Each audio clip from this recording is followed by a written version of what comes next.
Bom dia. Deixa eu diminuir aqui as barreiras para ver se melhora a voz. Vocês estão me ouvindo bem, né? Obrigada. Eu sou a Caroline, que trocou mensagem com muitos de vocês. Xanon Botelho. Eu sou doutoranda da UFRJ, do PPGAV. Se tudo der certo, a gente se livra disso logo, né, Maria Luísa? Minha orientadora. Ainda não terminei, mas estamos quase, né? E sou servidora da Fundação CCIERJ. E eu, Xanon, se apresente. Bom dia para todos. Bom, estou na mesma situação da Carol, também encerrando esse ciclo pandêmico, doutorado da pandemia. E, bom, eu sou servidor do Colégio Pedro II. Nós assumimos em 2020, né? 2020 teve a Assembleia da ANPAP. E nós assumimos a representação 2021, regional da ANPAP. E aí começamos a pensar nesse evento.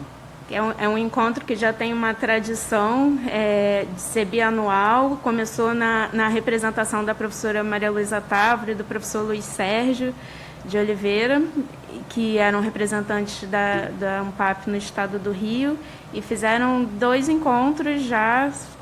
Um foi presencial, foi no MAC, em Niterói. Desde sempre a parceria também da professora Lúcia Pimentel, da UFMG, e representante da ANPAP no estado de Minas. Mas é uma coisa que infelizmente, assim, tá me roubando aqui a cena, é que ontem a gente teve a notícia do falecimento da professora Glória Ferreira, né? Então, registrar aqui nossa homenagem à professora Glória, uma pessoa de tamanha importância para as artes no Brasil, para o ensino das artes, para a pesquisa, né? Há pouco tempo teve um evento em homenagem à professora Glória, e é impressionante o tanto de pessoas que relatam, pessoas pesquisadoras, artistas, todos assim, que tiveram uma história modificada a partir da professora Glória Ferreira, né? Artistas que lá atrás, na atuação da professora Glória na Funarte, né, tinham essa parceria com ela. Então, deixar aqui o registro da nossa tristeza, porque, né, a gente sempre quer os queridos por perto, né? E nosso respeito e homenagem à professora Glória, né, e à família, os amigos dela.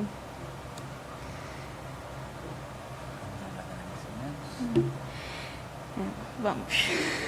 Muitos agradecimentos a fazer. Então, a gente, em primeiro lugar, agradecer ao Centro Cultural Justiça Federal por nos acolher, né, acolher a Flor da Pele, Estado de Alerta, foram as 2 primeiras edições do encontro. E nos acolher num momento difícil, porque quando a gente começou a ter o contato com o Centro Cultural, a gente ainda estava num momento de incerteza da pandemia. As coisas estavam, até há pouco tempo, muito melhores do que estão hoje. Hoje a gente volta a ter um aumento, né, do número de casos, então vamos ficar atentos. Alguns colegas não vão poder estar aqui hoje, então a gente vai iniciar a sessão de apresentação com vídeo. À tarde também, um outro colega que testou positivo, a gente vai assistir um vídeo dele. E na sexta-feira a gente vai assistir também um vídeo do Ney Chacriabá, só que não é por Covid, é por questões de obrigação mesmo, na aldeia dele, impossibilidade de estar aqui.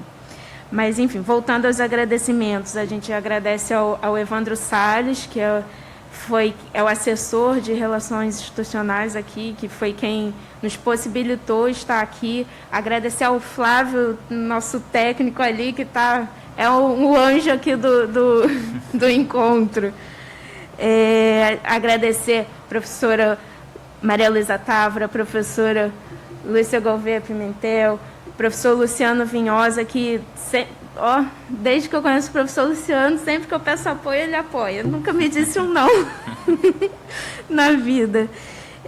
Agradecer à Fundação CCIERJ, ao setor da divulgação científica, ao Colégio Pedro II, às representações regionais da ANPAP de Minas Gerais, do Espírito Santo e de São Paulo, a professora Juliana Gutierrez, de Minas, a professora Águeda Soares, de São Paulo. Agradecer ao artista Ronald Duarte, que cedeu a imagem para o evento, que estará aqui amanhã às 16 horas, então fica o convite já para a sessão de amanhã às 16, e sexta-feira, Daniel Moreira, fotógrafo, também às 16, e hoje a conferência da professora Lúcia Pimentel, também imperdível. E são muitas pessoas, Carlos Eduardo Borges, professora Elisa Magalhães, e, enfim, certamente eu estou omitindo muitos agradecimentos aqui, inclusive ao professor Luiz Sérgio, que estava penando aqui, não está aqui no momento, espero que ele consiga vir. Bom, queria só falar para vocês que a gente teve um total de 54 submissões de trabalhos da Unesp, do Instituto Mauá de Tecnologia, da UFRJ, UFMG, UF, UERJ, Faculdade Descomplica, UFES, Unicamp, Federal de Uberlândia e Mackenzie. 21 comunicações de mestrado e doutorado foram selecionadas, 6 proposições artísticas foram selecionadas, e nós convidamos também 2 proposições artísticas de 2 doutorandos, e também tivemos 8 trabalhos de iniciação científica, que é um dado novo do encontro, que vai acontecer de forma virtual amanhã, de 9 às 11, em virtude da solicitação dos estudantes de iniciação científica para eles poderem participar de uma forma mais efetiva do encontro. Então, sintam-se à vontade, que vocês estejam conosco hoje, amanhã e sexta, de 11 às 17h30 estaremos aqui. E aí agora eu vou chamar o professor Luciano Vinhosa, vou colocar o vídeo da primeira apresentação, e aí depois vocês podem vir para assistir, para apresentar, né? Enquanto vocês... Se alguém quiser assinar, a lista de presença está comigo. Eu vou passar. Professor Luciano Vinhosa, da Universidade Federal Fluminense, do Programa de Pós-Graduação em Estudos Contemporâneos das Artes. Bom, muito obrigado pelo convite, a primeira mesa, né? Quero agradecer a Carolina, a Shannon, a minha ex-professora Maria Luísa e a Lúcia Pimentel, né? Nossa matriarca da ANPAP, de todas as pesquisas aqui no Brasil. E também quero prestar homenagem à Glória Ferreira, né, que foi minha professora, foi minha orientadora, né, na UFRJ, quando eu fiz meu mestrado na época, né? Estamos todos nesse sentido, acho que é uma figura muito importante no cenário da arte brasileira, né, e em especial aqui no Rio de Janeiro e da EBA, né, onde ela atuou até o final. Então, assim, gostaria também de agradecer muito pelo convite de estar aqui com vocês, é um prazer. É a nossa mesa de abertura hoje, né, é paisagem, cidade, arquitetura e fenomenologia. E, bom, também sou arquiteto, né, formado, né, na graduação de arquitetura, né, embora não seja mais praticante, então é uma mesa que particularmente também me interessa, né. O que faço? Eu chamo as pessoas? Eu vou passar o vídeo primeiro, que aí eles conseguem o Luiz e a Cláudia conseguem assistir a Mariana. Ah, tá. Então Aí acho que eu vou depois assistir eles também, porque eu quero ver. vêm. Fica melhor, né? Depois eu volto.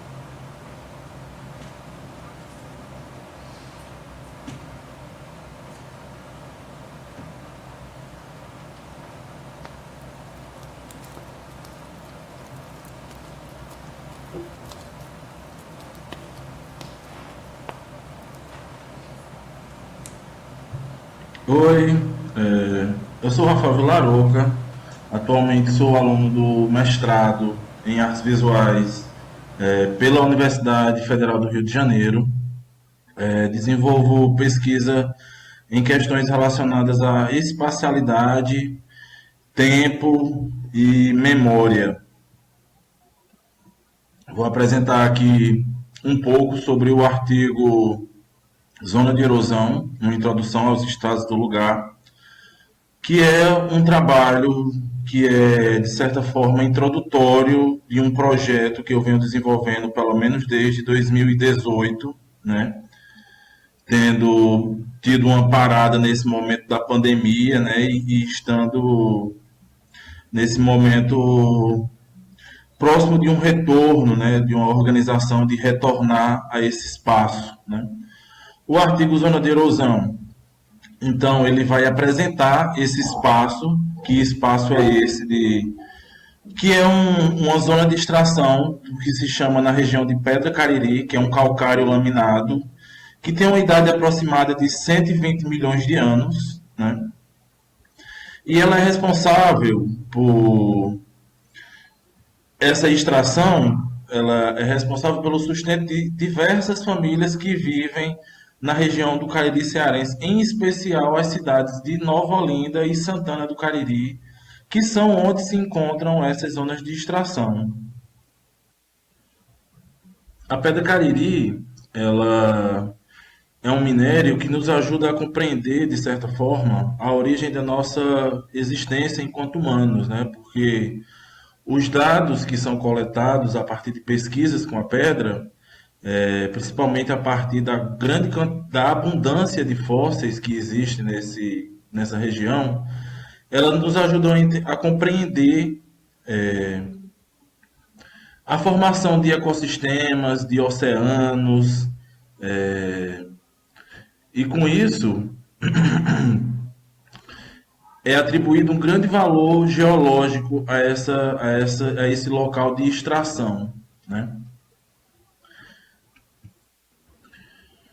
O artigo ele introduz um pouco do que se trata esse meu projeto de pesquisa, esse meu projeto de desenvolvimento desse trabalho chamado Zona de Erosão, ao mesmo tempo que relata um pouco sobre algumas vivências que eu tive no período em que eu frequentava que eu frequentei, na verdade, com mais assiduidade esse espaço, né?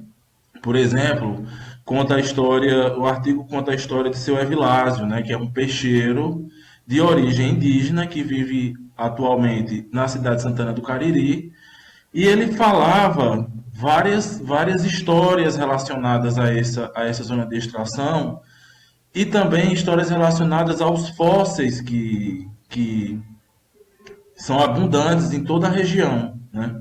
Ele me contou, junto a outros pesquisadores, né, nos contou sobre. Ele diz que sonhava, inclusive, com esses fósseis indicando os espaços onde os restos fossilizados, onde seus restos fossilizados estavam, né? E com isso ele sonhava e no dia seguinte ele ia nesse local e encontrava fósseis importantes, fósseis de dinossauros, de peixes pré-históricos, insetos, dentre outros, né? E é interessante também falar que o Evilásio, esse peixeiro, o peixeiro é a pessoa que tem esse conhecimento ancestral dos lugares de incidência dos fósseis, né? Que é um conhecimento indígena, né? Um conhecimento que tem origem nas primeiras comunidades indígenas, que são os cariris, né?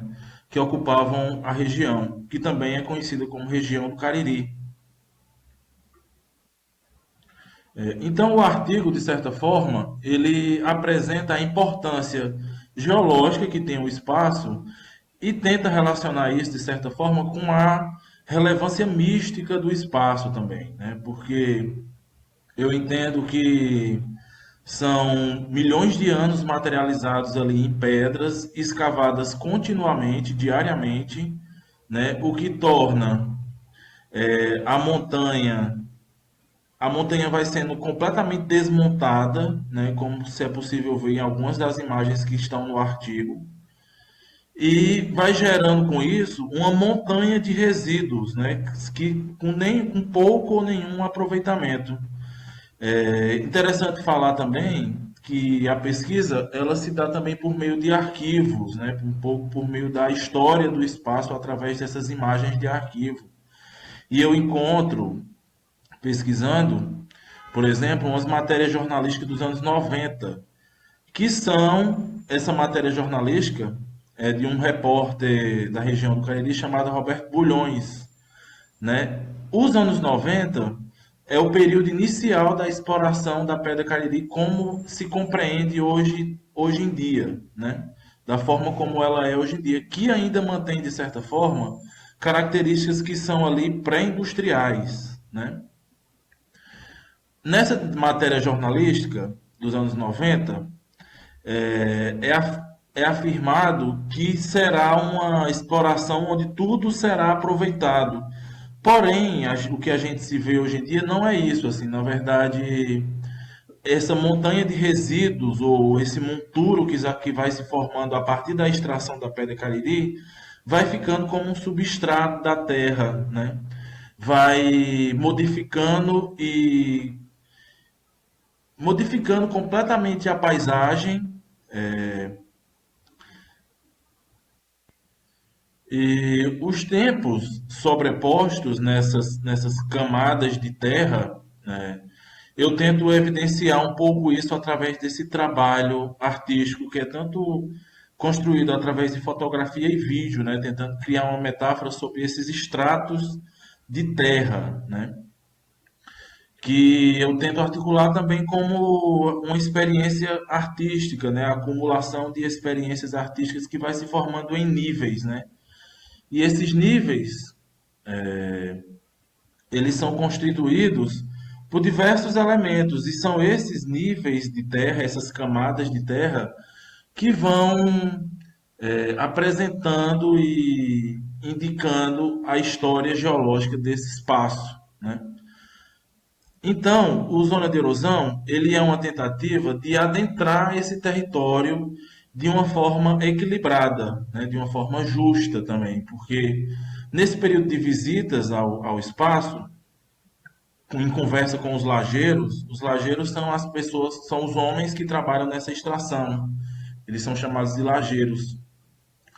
E alguns me falavam que é muito comum a presença de pesquisadores, fotógrafos, artistas que frequentam o espaço, mas eles nunca se veem nessas imagens, nesses dados, porque o que geralmente acontece é que existe uma exploração dessa imagem dessas pessoas e desse local, né? Então, meio que esse meu trabalho é uma tentativa de ir ao contrário dessa queixa deles, né? Porque a ideia é construir um trabalho em que essas pessoas também participem, né? Essas pessoas também, de certa forma, estejam presentes nessa construção. Em Santana do Cariri existe um museu de paleontologia, chamado Museu de Paleontologia Plácido Cidade Nuvens, né? Esse museu, ele salvaguarda milhares de fósseis encontrados ali, né? E a ideia é construir um trabalho em que esse museu ele seja também um espaço de convivência do projeto, né? A ideia é muito redistribuir os papéis simbólicos que se dão num trabalho artístico com essas pessoas que são responsáveis por essa extração. De certa forma, tentar compreender como isso é possível, né? Estabelecer relações, vínculos com essas pessoas. Ao mesmo tempo, a ideia é relacionar também as mitologias que pertencem ao lugar com as próprias vivências das pessoas, né? E criar um conjunto de trabalhos que tensionem algo entre documentação e ficção, né? É claro que esse trabalho é um trabalho em processo, o artigo ele apresenta esse projeto em desenvolvimento, mas é um apontamento para os caminhos e que esse projeto vai tomar, né? A ideia é que ele seja construído ainda ao longo dos anos. Então, a ideia é, com esse trabalho, criar, de certa forma, mais uma camada de experiência, mais uma camada de vivência, que se somem às camadas de terra que já existem naturalmente no espaço, né? E fazer isso de forma justa e coerente com a participação desses lajeiros, desses trabalhadores e também das famílias, né? Criar uma relação que seja de troca, né? Uma relação que não seja apenas para reforçar essa lógica extrativista, mas também deixar algo lá, né? Enquanto ao mesmo tempo se constrói o trabalho artístico.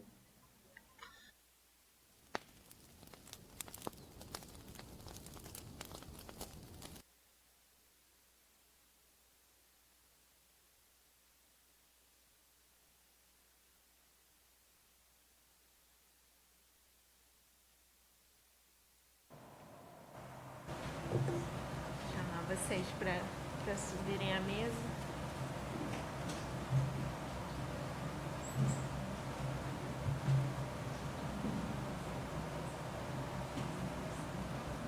Rafael Vilarouca.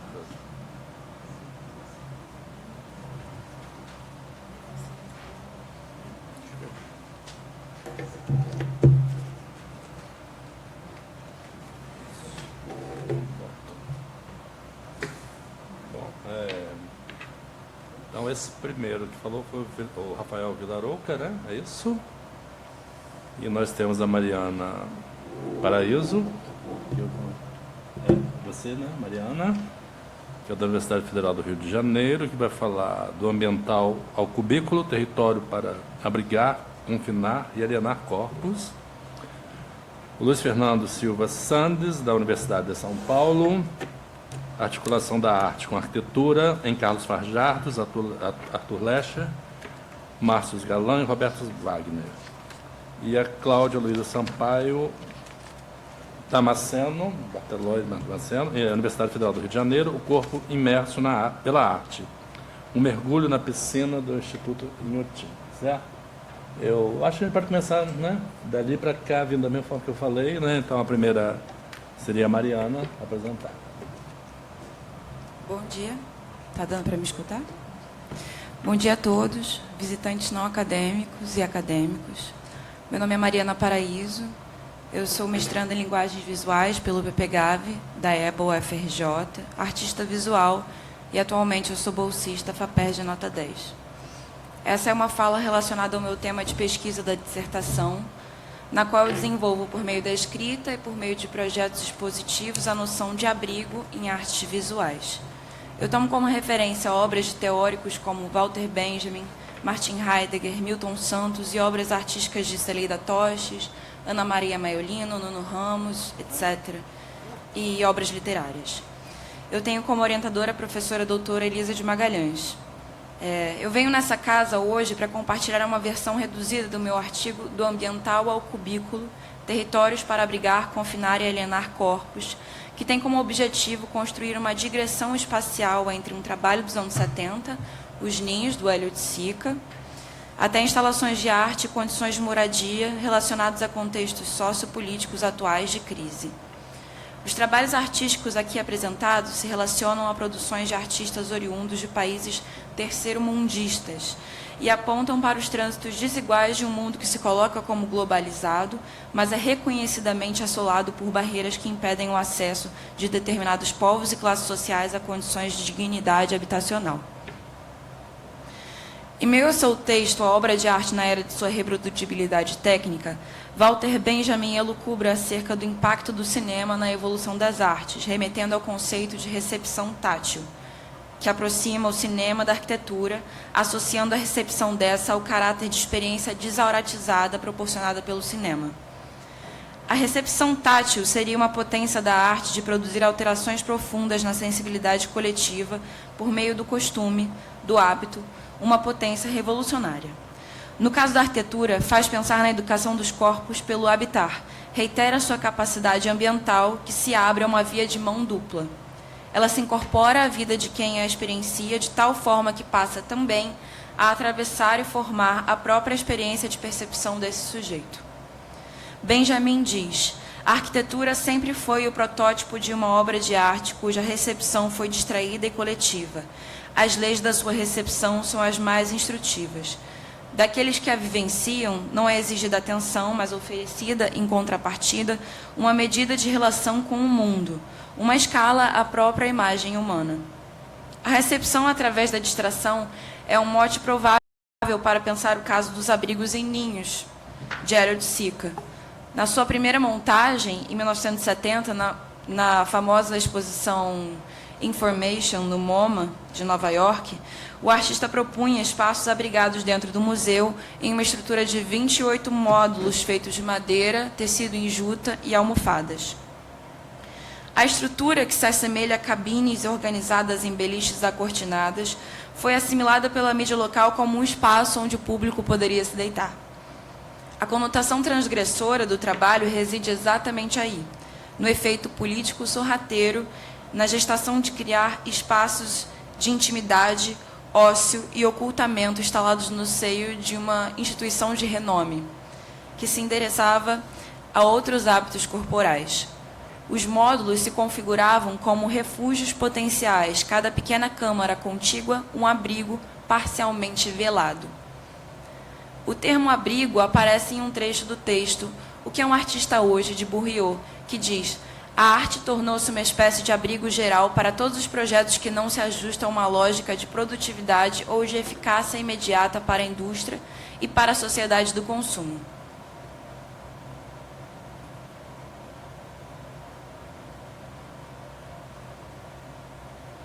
Em 2017, ano em que foi realizado o projeto de escultura de Münster, o artista japonês Koki Tanaka desenvolveu o trabalho How to Live Together and Sharing the Unknown, que significa como viver junto e compartilhar o desconhecido. Pelo período de 11 dias, um grupo de moradores da pequena cidade alemã de Münster, de naturalidade, grupos étnicos e línguas maternas diferentes, se reuniu sobre o pretexto de criar dinâmicas de convivência e participar de workshops enquanto um grupo coeso. O coletivo realizou tarefas como cozinhar juntos, receitas dos tempos de guerra, entrevistar uns aos outros, fazer exercícios físicos, etc., em locais como o antigo abrigo para situações de emergência da cidade, um antigo bunker desativado e uma sala de música no térreo do centro comercial da cidade, enquanto eram filmados durante as atividades. Os vídeos foram posteriormente exibidos na forma de uma instalação, assim como um texto curatorial, e objetos reminiscentes das ações. Essa obra me chama a atenção por incorporar duas camadas de abrigo possíveis apresentados na fala de Bourriot. Se, por um lado, os workshops do grupo não beneficiam diretamente a lógica capitalista, consistindo assim em atividades inéditas no contexto, por outro, as localidades escolhidas também lançam luz sobre espaços de abrigo que viram suas funções serem repaginadas devido à inatividade ao longo do tempo. O bunker e o abrigo para eventuais catástrofes são espaços vagos em uma cidade funcional em tempos de paz. Em qualquer centro urbano, os habitantes periodicamente se isolam compartimentados, evitando o encontro para realizar suas atividades de esfera pessoal e, por vezes, profissional.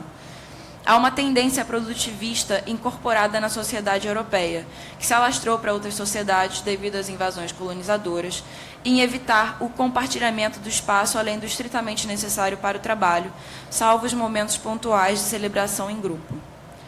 Muitas experiências de integrantes de classes sociais A são vividas em abrigos separados, caracterizadas pelo respeito aos bons costumes, o suposto bom senso, mesmo que compartilhadas em redes sociais por meio de relatos, fotos, etc. Os leitos privativos para doentes, na maioria dos hospitais particulares hoje, são nomeados apartamentos. Uma medida que cabe no protocolo pandêmico, mas digna de nota na medida em que, com o avanço da ciência e o aumento da expectativa de vida, os idosos têm suas vidas confinadas a rotinas hospitalares e seus movimentos só se estendem até onde o fio do catéter chega. Mais do que nunca, é durante uma pandemia global que vemos emergir o individualismo na forma de soluções pessoais individualizadas, acompanhadas simultaneamente de graves crises e desarticulação política comunitária. Tanaka, em 2017, trabalhava por uma construção comunal, semeando em perguntas simples e didáticas: o quão difícil é se dispor a partilhar os espaços e vivências nos dias de hoje?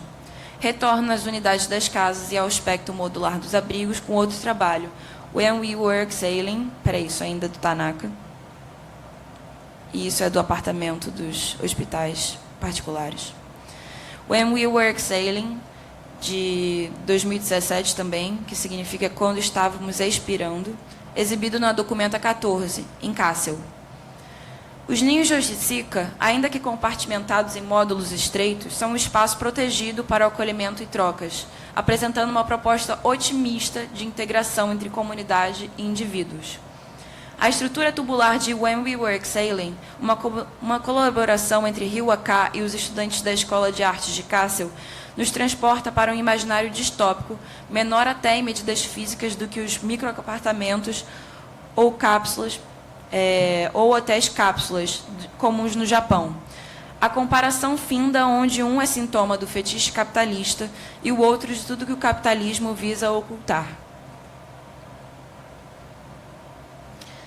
O artista curdo-iraquiano faz um aceno explícito às condições de refugiados desabrigados, chocando o público por meio da associação entre moradia e módulos de sistema de esgoto.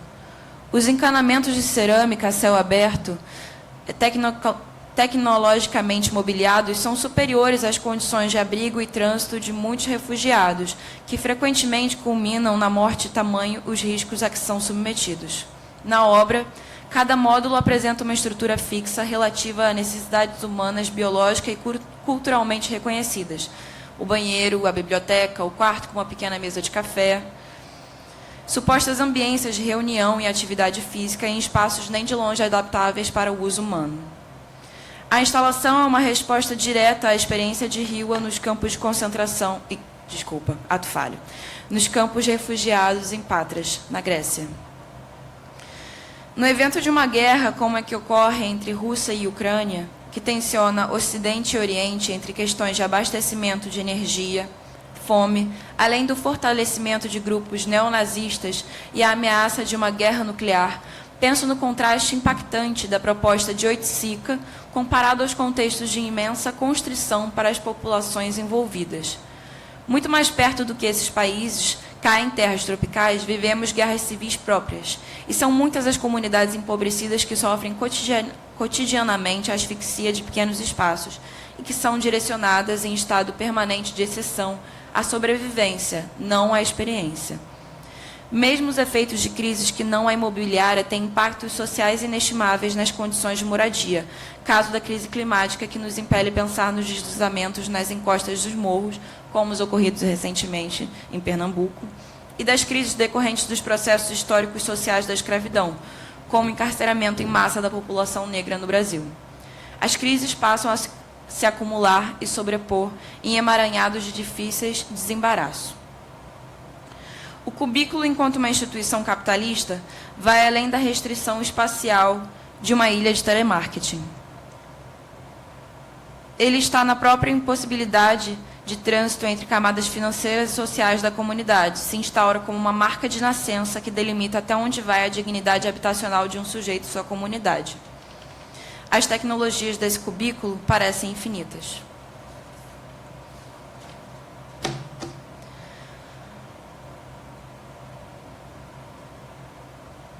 A imposição da produtividade capitalista é colocada por meio de instalações que desafiam a gravidade nos trabalhos da artista curitibana Érica Storer. Sua produção indica a presença de um corpo educado pelo escritório numa ambientação inédita. Nos afastamos de Tanaka e Oiticica para falar do trabalho Sonhe Alto, Trabalhe Muito e Vá Longe, que se aproxima da montagem proposta por Ryu Aka, When We Were Exhaling, pelo seu grande potencial simbólico. A alguns metros de altura, o habitat suspenso não é de fato utilizável, tampouco outras instalações nas quais Storer acopla bicicletas a escrivaninhas de escritório com pastas e documentos pendendo nos ares. O causador de estranhamento é o elemento de banalidade distorcida por uma configuração exagerada de um único aspecto, o deslocamento da plataforma de sustentação. O escritório seria perfeitamente normal, não fosse os cabos de força o sustentando, as roldanas presas no teto, a gravidade atuando nas pequenas coisas. A artista também recobre a superfície inteira de ambientes físicos e digitais com panos perfex azul. Seria o delírio de um patrão hipocondríaco, o ideal de uma classe social? Onde estão as superfícies de contato quando todas as superfícies são de uma mesma textura por sobre? Os novos protocolos de saúde se colocaram como uma realidade global nas notícias de jornal em 2020, mas aqui no Brasil, sem políticas sanitárias oficiais do governo, estivemos em um movimento disperso, no qual situações de hiperisolamento e disposição excessiva conviveram num limite. O contato entre pessoas de distintas classes sociais se tornou mais mediado por telas, grades, corredores, etc. Muitos continuaram se submetendo à exploração para garantir uma sobrevida em 2020 e 2021, sem saber se, no fundo, estavam comprando uma outra morte, sem uma política pública a socorrê-los. Há um profundo problema habitacional no Brasil, especialmente nas grandes cidades, locais onde encontramos ostensivos imóveis subutilizados e famílias inteiras em situação de rua, vivendo debaixo de marquises, em buracos nas paredes de elevados e outros proto-refúgios. Em textos de uma série chamada Coronavida, da Gisele Beigelman, a artista crítica aborda um projeto realizado em São Paulo chamado Conjunto Vazio, capitaneado pelo coletivo Colaboratório. O projeto se dá como um mapeamento contínuo transmídia de espaços e edifícios desocupados do Vale do Anhangabaú.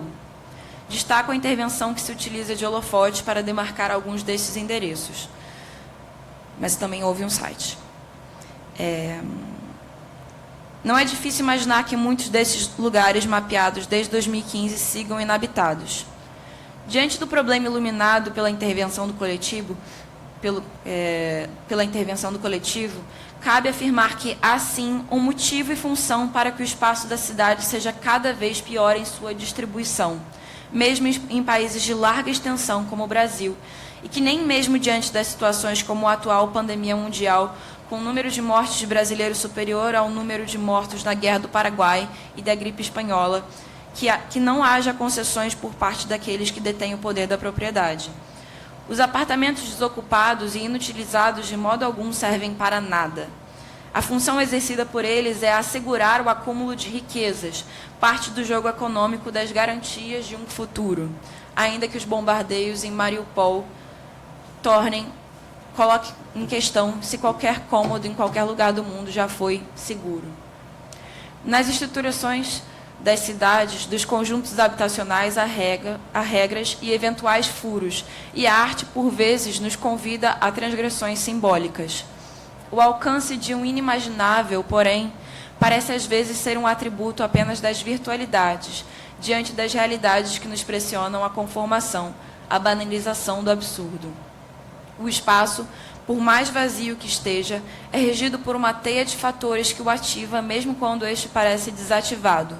Mesmo que não instaure uma proposta de ocupação diante do absurdo, o projeto Conjunto Vazio constrói uma rede de informação que possibilita um vislumbre maior do que realmente significa a política de valorização financeira dos espaços da cidade e da propriedade privada. Abrigado, suspenso, velado, habitável e inabitável, institucional, particular, público. O espaço se dá a nós, cheio de particularidades, sendo sensível a diferentes questões e cada pequeno elemento coordenada dinâmica em relação aos corpos. O que é inimaginável, porém, é a distribuição de um espaço, por menor que seja, que se apresente como isenta das configurações sociais e históricas dos tempos. na impossibilidade de artistas serem devidamente incorporados nas estruturas de produção e organização dos espaços, especialidade ocupada geralmente por urbanistas, arquitetos e engenheiros, é do interesse dos artistas a politização de sua arte, de forma a aniquilar qualquer ideia de neutralidade do espaço, não só daqueles que abrigam a obra de arte, mas que abrigam a sua comunidade como um todo. Por fim, gostaria de agradecer novamente a todos os presentes, aos colegas pesquisadores e à mediação, ao acolhimento desse texto desconfortável no Centro Cultural da Justiça Federal e à FAPERJ pelo apoio à pesquisa realizada. Obrigado.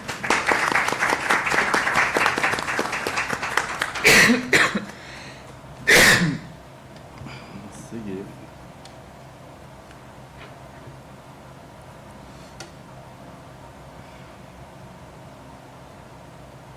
Como eu boto a imagem de novo da Ampap?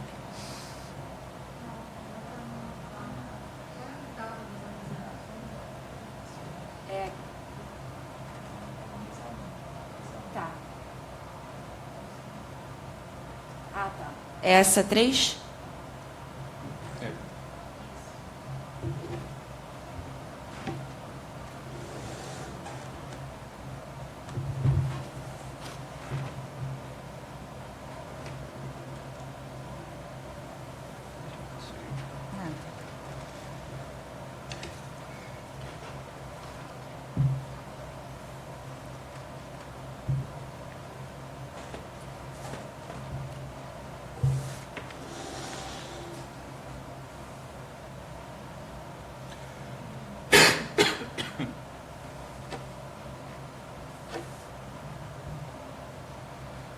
Bom dia a todos. Vocês me ouvem bem? Eu quero, em primeiro lugar, agradecer a organização do evento, que tem sido conduzido, a organização tem sido conduzida de uma forma muito boa, muito positiva. Agradecer aos presentes do público, agradecer aos colegas. Eu espero que essa mesa abra o evento com bastante discussão, comentários e trocas, que eu acho que é um momento bastante importante para nós pesquisadores. Eu sou o Luiz Sandes, eu sou doutorando na USP, com o professor Agnaldo Farias, e aqui eu apresento um recorte da minha pesquisa de doutorado, que é sobre esses 4 artistas, mais outras 3 artistas, que são artistas contemporâneos brasileiros que se relacionam à abstração geométrica. Esse é o meu recorte. E aqui, esses 4 artistas, só o Roberto Wagner é fotógrafo, os outros 3 trabalham principalmente com instalação e com escultura. E, então, eu selecionei uma obra de cada para poder discutir essa relação da arte com a arquitetura nesses 3 artistas. Carlos Fajardo, 4 artistas, desculpe. Carlos Fajardo, Arthur Lescher, Márcio Galan e Roberto Wagner. Eu entendo que essas obras, esses artistas, quer dizer, diversas obras desses artistas tensionam e questionam o espaço e também a relação do espectador com a obra. E aqui eu tentei selecionar obras significativas nesse sentido. Esses artistas têm diversas diferenças entre eles, sejam diferenças geracionais, diferenças de poéticas, de materiais. Eles não são exatamente similares, ainda que tenha, é claro, similaridades, relações que possam ser estabelecidas entre eles. E eu procurei estabelecer esse grupo de artistas para que ele fosse representativo. Um número pequeno, um número de 7 artistas. As outras 3 são Cíntia Marcelli, Stella Sokol e Ana Maria Tavares. Eu escolhi esse número pequeno para poder trabalhar com eles de uma forma mais aprofundada. E eu optei, na verdade, por ir direto para as obras. Eu comento um pouco sobre cada um dos artistas ao longo das obras. E eu começo com Fajardo, que é o sênior do grupo, ele é o emérito desses 4 artistas, também professor da ECA, da USP, e essa obra foi realizada no projeto Arte Cidade, que era organizado pelo Nelson Brissac. Essa foi a 4ª edição, que aconteceu na Zona Leste. A ideia era era retomar aquela região, que é uma região mais empobrecida da cidade, enfim, uma região com muitos galpões que estavam abandonados. E esse projeto, essa instalação, acontece exatamente num galpão que estava prestes a ser demolido porque fazia parte da reforma do Sesc Belenzinho, que fica no bairro do Belenzinho, na Zona Leste. E o artista, o Fajardo, tomou partido disso, ele tomou proveito disso. Ele, ao visitar o local onde seria instalada a obra, ele notou uma poça d'água que refletia o céu dentro desse galpão. E o Fajardo, ele, como ele diz, ele não parte dos materiais, ele usa os materiais para expressar, para construir as obras que ele deseja. Ele não tem um material específico, ele trabalha muito com vidro, é fato, mas não quer dizer que ele parta necessariamente do material. Quer dizer, ele não parte jamais do material.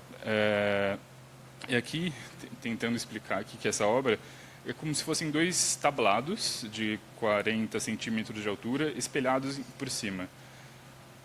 No meio desses 2 tablados tem um corredor de 1,20 m e nas laterais também tem um corredor de 1,20 m.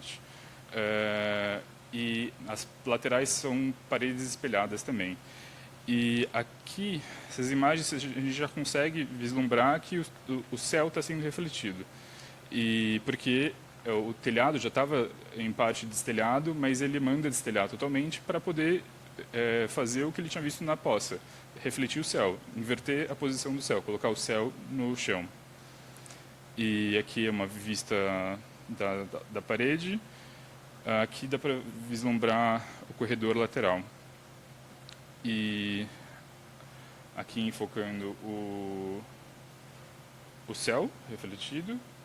E é importante dizer que a obra do Fajardo, ela não é dada a simbolismos. Ele não se preocupa em narrar nada. Ele está preocupado em estabelecer relações entre as partes da obra. Não é à toa que as obras não têm título, porque e várias das obras são diversas peças, é um conjunto de peças. E elas, desde 68, ele nunca dá título às obras. São sempre títulos atribuídos. E o objetivo dele com essa instalação foi recuperar uma visibilidade desse local, desse galpão, dessa região, que era muito em consonância com um projeto Arte Cidade.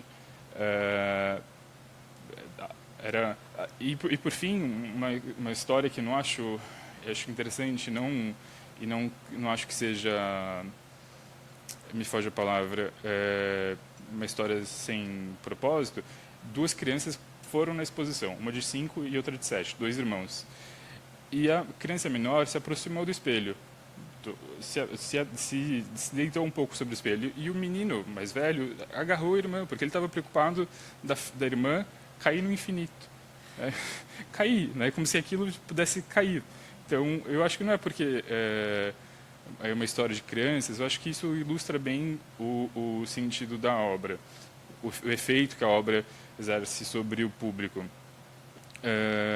para não dizer no espaço.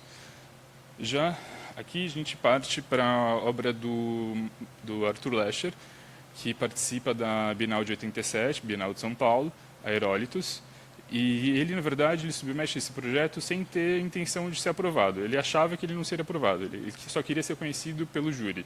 Essa era a intenção dele. Mas ele é aprovado e tem que executar a obra. Então a obra tem essa forma de duas formas geométricas tridimensionais que lembram um zeppelin. Essa é a comparação usual. E essas obras têm uma relação entre si, essas 2 peças, é uma única obra, entre si e com o prédio, com o pavilhão da Bienal. Elas estabelecem um jogo de diversos duplos. A obra de dentro, ela é pesada, ela é de alumínio e de ferro, ela está presa, enquanto que a de fora, ela é leve, ela é de lona vinílica e hélio. E ela quer voar, ela é leve, ela tá presa, esses veios que a gente vê na obra são cordas que estão segurando ela, porque a intenção dela, a vontade dela é voar, o oposto da interna. E tem também a relação de a peça de fora está relacionada à arte, ao verde, à natureza, enquanto a de dentro está relacionada à cultura, à arte. E essa obra é decorrente de uma obra de 1 ou 2 anos antes, que ele faz com a Elisa Steca, e é um mote, eu não sei se essa é uma melhor palavra, que ele recupera 2 ou 3 vezes nas décadas seguintes, até agora em 2020. E são obras que sempre se estabelecem, não só peças que se relacionam uma entre a outra, quando são 2 peças, às vezes é uma só peça desse tipo, mas são peças que se relacionam com o espaço arquitetônico. Essa última, em 2020, foi no espaço de fora do MUBI, de São Paulo. É uma peça preta, um volume preto, denso, junto ao chão, enquanto o prédio do Paulo Mendes da Rocha flutua, né, uma pedra que flutua. E aqui mais uma imagem, e aqui eu não consigo localizar uma imagem que representasse isso, mas dependendo da luz, dependendo do horário do dia, as 2 peças acabavam ficando alinhadas, como se fosse um espelho, um espelhamento, ocasionado por essa pele de vidro que circunda o pavilhão. Mais uma última imagem. Mentira, tem essa última imagem que é da construção da obra. Mentira de novo. Enfim, agora passando para o Márcio Galan, que desses artistas plásticos, ele desses 3, ele é o mais jovem. O Roberto Wagner é mais velho que o Lescher e o Galan, mas ele é fotógrafo, então eu faço essa distinção. E essa também é uma obra de Bienal de 2010, chamada Ponto em Escala Real. E aqui, se eu não me engano, é o próprio artista em cima da obra. É uma instalação, uma instalação, é uma escultura de concreto armado e pintura epóxi, e tem 2 quadros, que eu já vou mostrar. E já essa escultura é uma problematização, né? Porque é uma escultura de concreto armado, enfim, a discussão sobre os materiais na escultura. E aqui é um dos quadros. Nessa obra, ele está querendo discutir a cartografia, assim como ele faz com outras disciplinas, outros itens, outras questões de outras disciplinas. Tem uma exposição dele de 2020 ou 20, que ele fez na Galeria Luiz Estrina, que ele discute o atrito, que é um elemento que vem da física. E aqui ele está problematizando a cartografia. Então ele pega esse mapa, que é de escala 1 para 130 mil, tem um ponto que talvez vocês vejam aí, na parte quase central. E o que ele quer fazer, esse é o ponto, o que ele quer fazer é aplicar a escala 1 para 1 desse ponto. Só que a cartografia estabelece que pontos não têm medidas, não têm dimensões, não tem altura. E aqui a gente vê que tem altura. Mas ele quer romper, quer criar atrito com com o que está estabelecido. Aplicando a escala a esse ponto, ele chega num ponto de 260 metros de diâmetro, mas isso seria impossível de construir. Então ele pega uma seção, pega uma fração disso, de 5 por 6, e constrói. Então ele vai essa ideia de romper, nas palavras de um crítico, Fernando Oliva, a intenção do Garland era criar um atrito na ideia de representação do lugar. Já para Kiki Mazzucchelli era de realizar uma operação matemática impossível. já por meio de criar uma aberração da representação. E aí, chegando na última obra, essa obra sem título, como sempre, do Roberto Wagner, que é um fotógrafo que estabeleceu essa linguagem nos últimos 10 anos. Ele já tem uma carreira como artista de cerca de 20 anos, 20 mais até. E sempre esse enquadramento é o usual dele, é um ângulo frontal, que é para obter maior neutralidade, maior impessoalidade. E aqui a gente vê esse grid quase perfeito, mas a gente tem algo que cria um distúrbio, né? Que é algo que desequilibra, que é essa, talvez, janela. E a gente não sabe também se é uma fachada de um prédio comercial, um prédio residencial. E também, enfim, ele trabalha num sentido diferente do concretismo paulista, por exemplo. O concretismo paulista, ele tinha intenção, a gente sabe que era muito mais intenção do que uma realização, de ser racional, de ser absolutamente geométrico, ser absolutamente perfeito, coisas que a gente sabe que não foi bem assim. Mas aqui ele pega, e diversas vezes ele faz essa operação, ele pega um elemento geométrico, perfeito, mas que a gente nota como ele está desgastado. Aqui não é o caso, mas muitas vezes ele pega um detalhe de abstração geométrica num portão sem reboco, num portão que dá para perceber que é da periferia. E da periferia, eu sei que é em São Paulo, no geral em São Paulo as fotos dele, mas a gente vendo essas fotos, a gente pode achar que é de qualquer outro lugar, porque são fotos inespecíficas, que remetem a realidades diversas. E aqui a gente, finalizando, a gente nota tanto a imperfeição da mão do ladrilhista, azulejista, e que é inevitável, como a operação do tempo, a operação das intempéries. E aí, para finalizar, eu acho que é possível estabelecer alguns tópicos em comum entre esses artistas para poder desenvolver uma certa comparação, um certo contraste entre eles. E eu acho que esses 4 artistas, eles, no geral, e possivelmente, principalmente nessas obras, eles desestabilizam noções e percepções do público e da crítica, por meio de obras que são, como eu enfatizei mais na do Roberto Wagner, obras que não têm cor local, que são cosmopolitas, que podem fazer referência, estarem situadas em diversos contextos. Essa produção desses 4 artistas é muito pouco estudada na academia, ainda que eles circulem, tirando o Roberto Wagner, os 3 têm galerias, eles circulam em feiras, enfim, mas a produção deles ainda demanda maior estudo da academia. Eu acho que é uma possibilidade essa de fazer esse contraste entre os artistas brasileiros, mas também entre os brasileiros e os estrangeiros. E era isso. Essas são as breves referências, as principais referências. E é isso. Mais uma vez, fica muito obrigado pela atenção e pela oportunidade de falar aqui.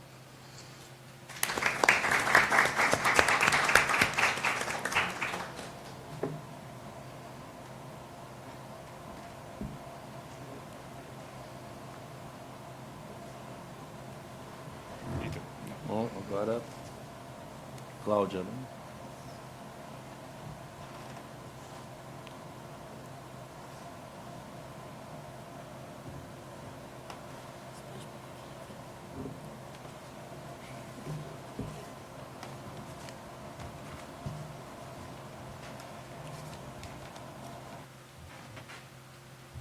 Bom dia a todos. Estão me ouvindo bem?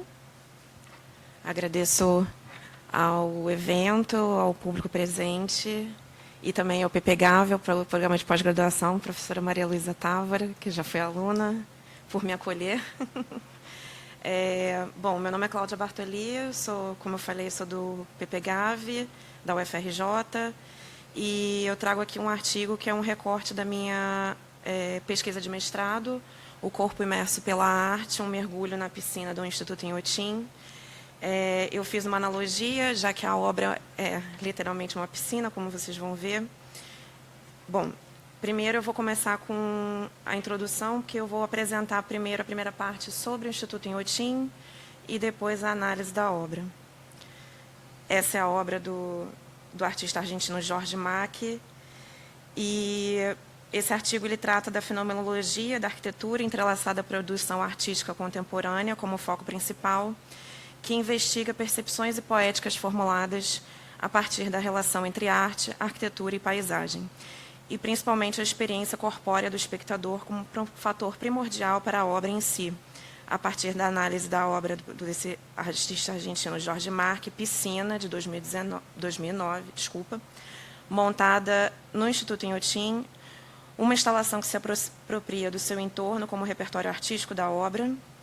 E, primeiramente, eu vou fazer uma apreciação do Instituto como um todo, devido à sua unicidade dentre os museus contemporâneos e ao processo imersivo necessário para a visitação do local, análogo ao corpo mergulhando numa piscina, além de se apresentar como um local com atributos de refúgio do mundo externo. Essa é uma vista aérea do Instituto Inhotim para exemplificar a escala do museu, né? Ele se localiza no município de Brumadinho, em Minas Gerais, e em todos os aspectos o Instituto não poderia estar mais longe de um lugar que preencherá as expectativas a respeito de um parque, um jardim botânico ou um museu de arte contemporânea, ainda mais simultaneamente. A unicidade e multiplicidade do Instituto tornam sua definição, de acordo com arquétipos tradicionais de museus, uma tarefa quase impossível, o que de forma paradoxal lhe define. A fluidez com que ele abriga e aborda em sua plenitude inúmeras disciplinas e sujeitos sem divisas, natureza, arte, artista, espectador, botânica, espaço, paisagem, arquitetura, é uma particularidade fundamental da contemporaneidade e peça intrínseca do lugar. A filósofa Anne Coquelin contempla a questão em seu livro A Invenção da Paisagem, a primeira citação que aparece na apresentação. Ela diz: preciso destacar um traço do mundo contemporâneo que se impõe fortemente, o de uma ampliação das esferas de atividade outrora limitadas, bem circunscritas. A mescla dos territórios e a ausência de fronteiras entre os domínios são uma marca bem própria do contemporâneo. A paisagem não foge a essa regra. Desde o deslocamento do público para uma pequena cidade interiorana do Brasil, além do caminho para o próprio Instituto, afastado da região central da cidade, há um processo imersivo para a visitação do local. Todo esse percurso expressa de forma muito enfática a proposta de protagonismo da paisagem assemelhado à arte, sem qualquer hierarquia entre eles. As paisagens e jardins são corpos em constante relação com a arte contemporânea, e não apenas meros caminhos ou respiros entre as galerias. Um acervo alimenta o outro, botânico e artístico, que se conectam e se complementam, produzindo a sinergia entre arte, paisagem e arquitetura, muito latente no lugar. Fabíola do Vale Zono, professora doutora da arquitetura da UFRJ, faz inúmeras reflexões a respeito dessa relação em seu livro Lugares Complexos, Poéticas da Complexibilidade entre Arte, Arquitetura e Paisagem, com uma citação a seguir. Mais uma vez, nos aproximamos da ideia de reinvenção do médium, campo de operações, através de poéticas entre a arquitetura e as demais artes. Não se afirma aqui uma fusão entre elas, mas sim membranas de contato em que o encontro entre disciplinas produziria estruturas e diferenças, capazes de também redefinir os modos de ação artísticos em relação à paisagem. Essa plasticidade entre disciplinas e a desconstrução de suas fronteiras, tão presente no Instituto Inhotim, remete às décadas de 1960 e 70, quando diversos artistas passaram por um momento de rica experimentação e expansão dos limites do que poderia ser e compor a obra de arte contemporânea. O que futuramente seriam denominadas instalações se apresentavam na época em uma espécie de limbo conceitual, já que eram ainda consideradas esculturas, apesar de estarem sendo apenas abrigadas pelo termo, por falta ainda de um novo, que estava sendo por demasiado elástico, como apontado pela crítica de arte Rosalind Krauss em seu texto fundamental A Escultura do Campo Ampliado, originalmente escrito em 1979. Ela diz: nos últimos 10 anos, coisas realmente surpreendentes têm recebido a denominação de escultura, corredores estreitos com monitores de TV ao fundo, grandes fotografias documentando caminhadas campestres, espelhos dispostos em ângulos inusitados em quartos comuns, linhas provisórias traçadas no deserto. Parece que nenhuma dessas tentativas bastante heterogêneas poderia reivindicar o direito de explicar a categoria escultura. Isto é, a não ser que o conceito dessa categoria possa se tornar infinitamente maleável. A perspectiva proposta por esse tipo de produção artística contemporânea modifica a percepção do espectador, que ao ser imerso pela obra e experimentá-la de forma ampla, sensorial e espacial, transforma espaço e paisagem em elementos da composição da obra, o que resulta na compreensão de um conjunto artístico de sua totalidade. Citando Stéphane Roucher, professor doutor de arquitetura da UFMG, as primeiras ideias sugeriam um arranjo intencional onde o usuário pudesse experimentar sensações como andar sobre superfícies curvas, perder-se num labirinto ou usar um sapato de molas. A arte tem esse poder de mudar o valor e a função das coisas, e seu papel é de ampliar esses horizontes. A expansão dos limites da arte e a inserção do espaço e da paisagem como repertório artístico altera nossa percepção em relação ao objeto de arte, ao espaço e em relação a nós mesmos, como espectadores elevados a ativadores da obra. A partir dessa concepção, percebemos que a delimitação dos espaços museológicos, sejam internos ou externos, também se torna indefinida, e o papel do museu é mais uma vez revisto, assim como em outros diversos momentos da história. O Instituto Inhotim é um perfeito exemplo dessa reformulação do papel do museu contemporâneo, um lugar que se afasta mais do que nunca de um mausoléu, como já foram chamados os museus, visto em épocas passadas como arquivos imutáveis. Um local que se abre como uma matriosca, tradicional boneca russa, com várias peças inseridas uma dentro das outras, de maior até a menor. Um grande parque, onde pelo percurso se encontra o jardim botânico, talvez à frente uma obra a céu aberto, a seguir mata fechada, que termina em uma clareira, com uma galeria no formato de uma geodésia, um lago e outra galeria nele debruçada. A experiência, dentro da experiência, dentro da experiência, como em um sonho. Da mesma forma que Rosalind Krauss descreve em A Escultura do Campo Ampliado a respeito do uso elástico de um termo como escultura para abrigar novos tipos de obra que transcendiam seu conceito tradicional por se entrelaçar com outras disciplinas, o espaço também se torna elástico, mais precisamente, sem limites concretos. Os determinantes para a delimitação do espaço não são mais paredes, piso e teto. Estes são apenas peças que formam um abrigo do objeto artístico. O espaço se torna algo fluido, amórfico, ilimitado pela percepção, abstrato, o espaço ampliado. Citando novamente Stéphane Roucher em seu livro Intenções Espaciais, a plástica exponencial da arte entre 1900 e 2000, ele reflete sobre a questão. O desenvolvimento da dimensão tátil do espaço, da possibilidade de o espaço afetar os corpos, o toque das coisas, foi prática decisiva para a transmutação da arte efetuada pelos artistas brasileiros, de uma maneira que, embora enunciada, não poderia ter sido realizada nas condições artísticas do início do século. A utilização do espaço como elemento formador da obra de arte coloca o espectador literalmente dentro da obra de arte, onde experiencia a obra como uma totalidade sensorial. Os limites do espaço, assim como da arte em si, se desfazem, e as delimitações concretas existentes na obra se tornam signos, não fronteiras.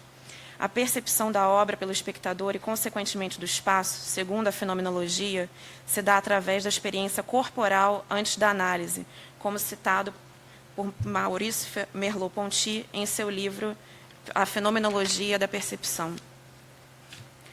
O espaço não é o ambiente, real ou lógico, em que as coisas se dispõem, mas o meio pela qual a posição das coisas se torna possível. Quer dizer, em um lugar de imaginá-lo como uma espécie de éter, no qual todas as coisas mergulham, ou de concebê-lo abstratamente com um caráter que lhe seja comum, devemos pensá-lo como a potência universal de suas conexões. Bom, após discorrer sobre os temas e os autores relevantes à pesquisa, eu vou passar para a análise da obra em si. Essa é a Piscina, do artista argentino Jorge Macchi, de 2009. Essa obra é a transposição para o espaço tridimensional de uma das aquarelas do artista, criada especialmente para o Instituto Inhotim. Desde meados da década de 90, o artista desenha objetos do cotidiano em situações fantasiosas ou com funções inventadas. Esta obra, Site Specific, estabelece uma relação paradoxal de forma e função com seu título. Piscina assume de fato a atribuição de ser uma piscina, um equipamento arquitetônico de lazer. O escritor e poeta Ferreira Goulart disserta sobre esse deslocamento da obra do plano pictórico para a realidade em seu texto A Teoria do Não-Objeto. A tela em branco, para o pintor tradicional, era o mero suporte material sobre o qual ele esboçava a sugestão do espaço natural. Em seguida, esse espaço sugerido, essa metáfora do mundo, era rodeada por uma moldura cuja função fundamental era inseri-lo no mundo. Essa moldura era o meio termo entre a ficção e a realidade. Por isso, quando a pintura abandona radicalmente a representação, a moldura perde o sentido. Não se trata mais de erguer um espaço metafórico num cantinho bem protegido do mundo, e sim de realizar a obra no espaço real mesmo, e de emprestar a esse espaço, pela aparição da obra, objeto especial, uma significação e uma transcendência. No caso dessa instalação, a escada da piscina lembra uma agenda telefônica com um índice alfabético nos degraus, como vocês podem ver na figura, que se encontram dentro da água, com 2 letras por degrau e um deck que se prolonga na borda da piscina, aparentando uma folha de caderno. Os visitantes do Inhotim podem mergulhar na piscina, uma experiência literal de entrar na obra de arte. Se o desejo do espectador é o de entrar dentro da obra, dela se apropriar, ainda que imaginariamente, o desejo é o de torná-lo literalmente participante, mais uma vez citando o professor Stefano Rustigo. A distensão entre a extensão do quadro e a do mundo real, além de reforçar a sua potência conceitual, estabelece uma das principais provocações da obra, o encontro entre o imaginário do artista e a materialização do objeto inventado, que conta também com a experiência física do espectador. Novamente, citando Goulart, ele também reflete sobre essa questão no seu texto, A Teoria do Não-Objeto. O espectador é solicitado a usar o não-objeto. A mera contemplação não basta para revelar o sentido da obra, e o espectador passa da contemplação à ação. Mas o que a sua ação produz é a obra mesma, porque esse uso, previsto na estrutura da obra, é absorvido por ela, revela e incorpora a sua significação. O não-objeto reclama o espectador, não como testemunha passiva de sua existência, mas como a condição mesma de seu fazer-se. Sem ele, a obra existe apenas em potência, à espera do gesto humano que a atualize. Convertendo algo mundano como um banho de piscina em uma experiência artística, Mack não só brinca com o deslocamento do elemento do plano pictórico para o espaço tridimensional e sua função, mas acrescenta um componente que transforma toda a vivência em algo lúdico e, digamos, surrealista. O espectador é convidado a nadar em uma piscina, que também é uma agenda telefônica.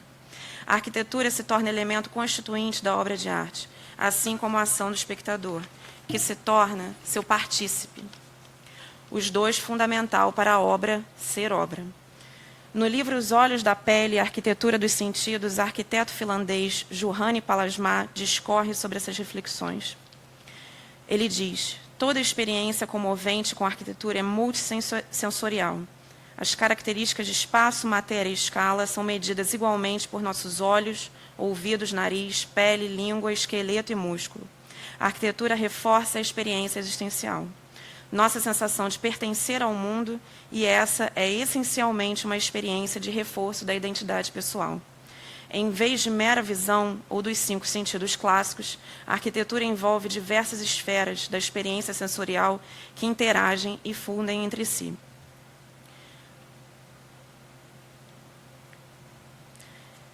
A questão de piscina, de 2009, cumprir sua função arquitetônica traz outra reflexão à tona, pois a promessa de função e a possibilidade de ação que separa a arquitetura das outras formas de arte, citando novamente Pallasmaa, são questionadas no caso dessa instalação, que é simultaneamente o elemento arquitetônico piscina, obra de arte, paisagem e espaço a ser vivenciado. A imersão, o mergulho na arte, que começa na chegada ao Inhotim, continuam de forma literal na obra de Mack. Diversas instalações, incluindo outras obras do próprio Instituto Inhotim, possuem esse caráter de vivência corpórea, exigida do visitante. Mas, no caso de Piscina, a experiência fenomenológica é completa e literalmente palpável, sentido na pele.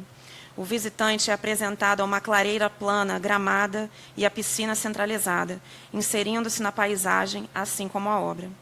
Tudo é experimentado de forma corporal e espacial, mesmo antes do mergulho. O convite à imersão é total. É a perda da autonomia do sujeito diante de obras ambientais imersivas, em que o espaço é remodelado como ilusão, diz Hal Foster no livro Complexo, Arte e Arquitetura.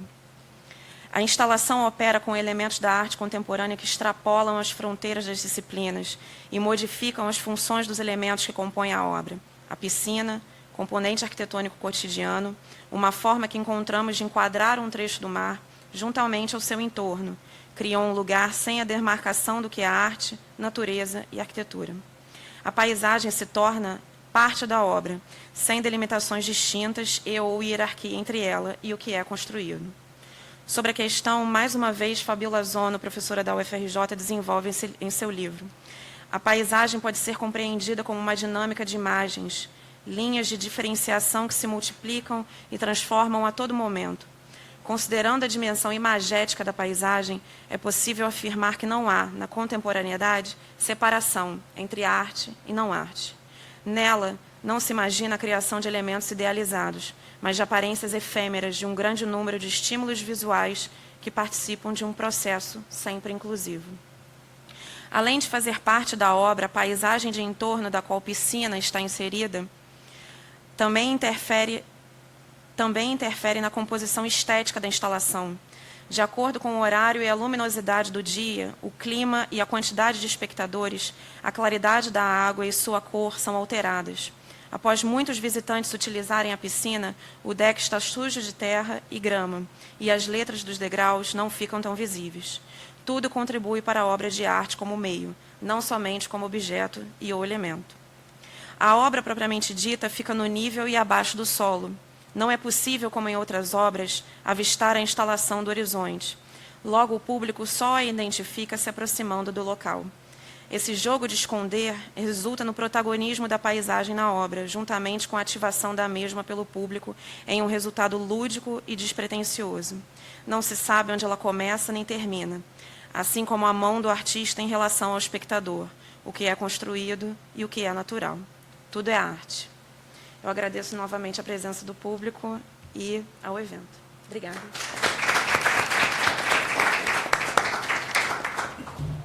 Agradecer aí a mesa, acho que bastante. Eu fiquei pensando, acho que vou fazer um comentário rápido para não me alongar e depois abrir para o público. Mas eu fiquei pensando aqui, a fala, né? Acho que são coisas bem diferentes, cada um aborda do seu ponto de vista bastante diferente, né? Mas tem uma coisa que eu acho que perpassa. Eu fiquei pensando aqui na própria dessa ideia, né? Arte e arquitetura, quer dizer, essa dicotomia que já é colocado nessa mesa, né, quando a gente se separa. E fiquei pensando aqui na história da arte, e quando você pega assim, esses livros clássicos, né, tipo Gombrich, né, não existe essa separação, né? Ele comenta o Renascimento, comenta pintura, escultura, arquitetura, e assim vai, né? Aí quando você chega, por exemplo, no livro do Argan, já é mais forçada essa relação que ele tenta fazer entre arte e arquitetura, né? E parece que o problema e o nó está no século XIX, né?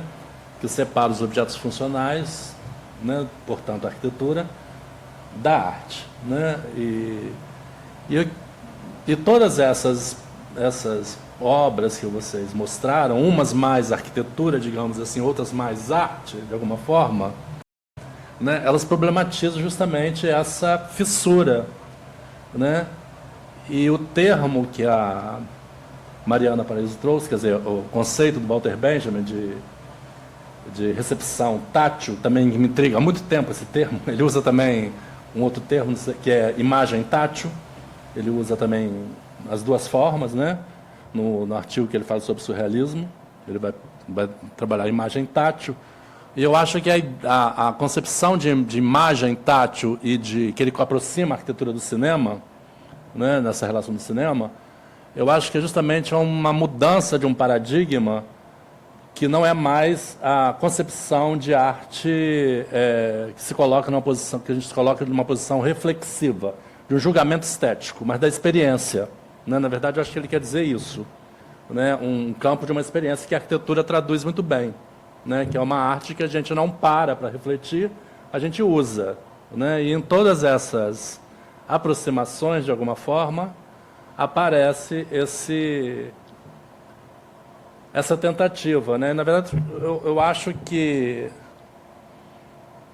é uma tentativa de superar, né, na verdade, essa dicotomia, né, que acaba sempre aparecendo. E quando você pensa hoje numa arte que não é mais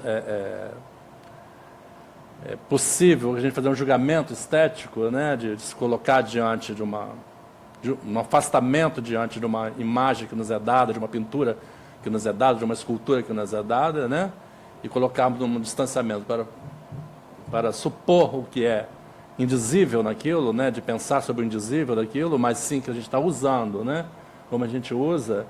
E todas essas, digamos, essas obras que apareceram, ela envolve, na verdade, uma ação e um uso, né? É uma mudança completa que vem ocorrendo desde os anos 60, se a gente quiser, né, na arte, e que muda completamente a nossa, não só a nossa posição diante da obra de arte, mas a nossa posição de espectador, que não somos mais.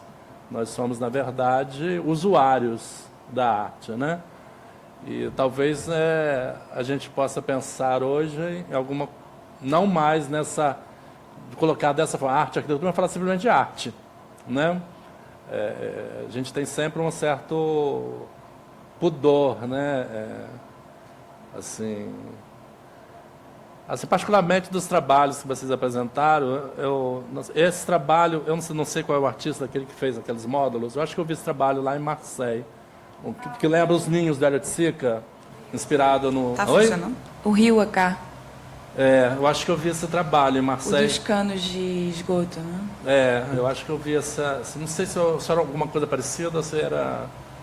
Enfim, que remete a essa... Eu acho que talvez o que preserve a relação da arte em relação a uma continuidade com a vida, que eu acho que tem aí talvez a gente possa falar de um desnível para a arte funcionar como arte, senão ela acaba também, né? Eu acho que é esse lugar da crítica que ela faz, né? Que ela consegue, quer dizer, sendo arquitetura, ela pode criticar a arquitetura, né, de um lugar da arte, né? Eu acho que esse é o grande... Eu acho que essa grande diferença, para que tudo não se dilua na vida, de alguma forma, e não tenha mais esse diferencial de um aspecto crítico, né? Mesmo a piscina, e que eu também mergulhei nessa piscina, que é bem interessante, né? Eu me lembro dessas letras, mas não tinha feito essa associação que se apresenta com a agenda, né? E quer dizer, ela na verdade, ele trabalha um objeto como uma imagem, né? É um objeto útil, ele tem uma coisa interessante, que tem uma dimensão da imaginação e da imagem que é o objeto, né? Mas que talvez a gente não pare muito, porque a gente usa mais como piscina mesmo, né? E o mais interessante é que as pessoas hesitam de mergulhar. Eu acho que foi a primeira coisa que eu fiz. Mas muitas pessoas, eu cheguei, eu vi a placa, eu li sobre a obra e já fui entrando. E todo mundo, mas pode? Uma água gelada, inclusive. Mas é essa questão até da função mesmo. Você pode utilizar, porque é um elemento arquitetônico que é para ser usado, mas pode entrar na obra? É exatamente essa questão da função que fica... Essa cisão, ela funciona na cabeça das pessoas, exatamente, né? Que a arte não é... para ser utilizada. Como assim, arquitetura. Teoricamente não tem essa continuidade com a arquitetura, né? Teria uma ruptura aí. Oi? Exatamente, tanto que tem a placa, porque geralmente você tem, não toque, né? Mas a piscina, ela tem uma placa com métodos de utilização. Você não pode pular na piscina, evite, cuidado ao entrar para não escorregar, mas não entre. É para você entrar, só que muitas pessoas hesitam.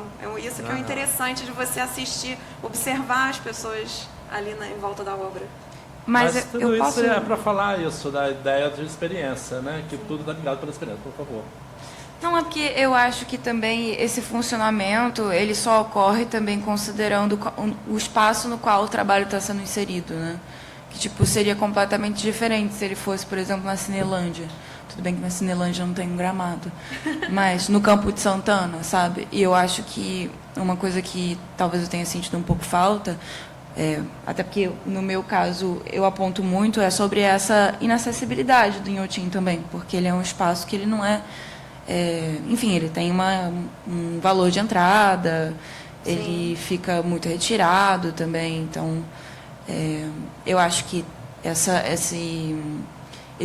como existe uma esfera de encantamento em você chegar e passar por uma grande experiência, ao mesmo tempo existe uma esfera de inacessibilidade também, né? Com que certeza. Tipo, ver de Tanto longe. que o título o corpo imerso pela arte não deixa de também ser uma crítica, porque para você criar um ambiente que você consiga ter essas obras, você cria um lugar que você tem que imergir. Mas poderia ser diferente? Talvez essa seja a questão. Sim, poderia exatamente, ser diferente? porque o Inhotim Será que essa piscina, no lugar de uma piscina, no lugar de um clube...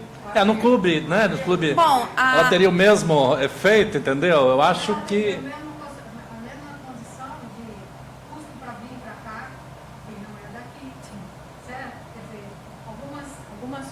Você apontou, Mariana, elas são gerais. Porque para vir para cá eu tenho que pagar mais do que para vir para o Inhotim, que é lá em Minas Gerais. Uhum. Né? E essa acessibilidade, ela não é somente em relação... Eu acho que fica muito essa presença de museu é inacessível, né? Obra de arte é inacessível. Ainda existe essa cultura no Brasil de acessibilidade. Só uma questão é que você tratou também do Hélio de Sica, na minha pesquisa do mestrado, eu também trato dos penetráveis, que também está em Inhotim. Tem a galeria do Cosmococa, que tem uma piscina dentro. Sim, então eu fiquei pensando, talvez uma galeria no Rio de Janeiro que tivesse uma piscina dentro. Eu achei Poderia que você ser ia falar que também da as Cosmococa. pessoas... Eu achei quando você falou... Fosse a piscina da Cosmococa? Não, é a externa. Mas lá também tem uma piscina e também tem essa hesitação das pessoas entrarem. Mas talvez seria uma possibilidade de trazer para uma cidade como Rio, São Paulo, uma galeria que tivesse uma piscina. Com as redes também Não, dele, eu que é acho uma que a questão delícia. dessa passagem, quer dizer, claro, a arquitetura, quer dizer, aquela ideia do Malevich, né, que um dia a arte vai se diluir na vida e finalmente a arquitetura vai absorver, né? Quer dizer, é uma utopia, lógico, né? A arte, ela tem um campo, né? Como o Bourdieu coloca, ela é um campo. E se desaparecer, desaparecemos todos, nós que estamos aqui, entendeu? Então, assim, a gente vive nessa tensão, né? De negar, de ódio, né? Dos locais institucionais e, ao mesmo tempo, nós dependemos desse lugar institucional para que ela possa exercer a sua crítica. Hoje eu estava no metrô, vindo para cá, tinha uma pessoa que sentou com uma camiseta com uma ilustração, com uma figura da Bárbara Kruger, que justamente ela pega as imagens baseadas no construtivismo russo, né, mas da publicidade, mas para exercer uma crítica à publicidade. Mas, ao mesmo tempo, quando volta para a camiseta, que é um produto dela, que é um produto também, né, eu fiquei pensando, será que ela consegue ainda exercer, eu olhando essa camiseta, talvez eu consiga ver a Bárbara Kruger ali, a crítica dela. Mas uma pessoa que não conhece, uma camiseta que nós somos máquinas, baterias, né? Somos baterias, você deve conhecer. Quer dizer, será que uma pessoa que não tem essa informação, ela vai ler aquilo como uma crítica ou vai ler aquilo simplesmente uma imagem sedutora, né? do mundo do consumo, etc, etc. Quer dizer, a arte, ela ao mesmo tempo, ela quer escapar desses limites institucionais que a torna arte, né? E ao mesmo tempo ela depende disso o tempo todo, né? E mesmo a dimensão arquitetônica, porque a arquitetônica estaria na vida, ela não se refugia no museu, né? A arquitetura. E toda essa aproximação também envolve esse cuidado, na verdade, né? Esse limite, né? Bom, eu não sei o que será de nós, mas enfim. Você quer falar alguma coisa? Eu tenho um comentário sobre seus artistas. Na verdade, eu acho que eu vi, quer dizer, eu tentei traçar alguma afinidade nos artistas, alguma aproximação, né? Eu confesso para você que eu não vi muita, mas eu acho que o Arthur Lescher e o Carlos Machado têm alguma coisa em comum, os dois trabalhos, porque de alguma forma os dois eles estabelecem, são obras relacionais com a arquitetura. Todos dois estabelecem um vão ali relacional.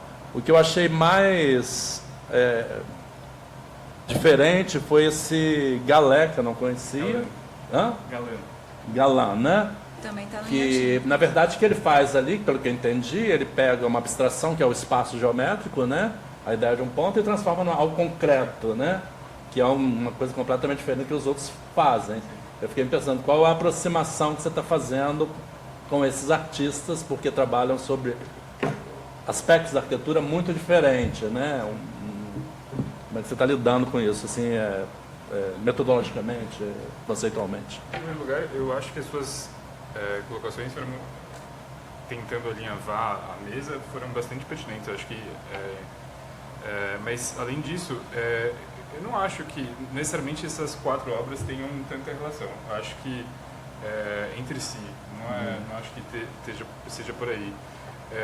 Eu achei... Você pode falar um pouco da metodologia, como você está relacionando isso no seu... Como você está recortando isso, talvez. É que, na verdade, esse trabalho tem a ver mais com uma primeira fase do meu doutorado, que eu estava muito desenvolvendo esses tópicos entre os artistas, coisa que eu estou reformulando agora nessa altura do campeonato.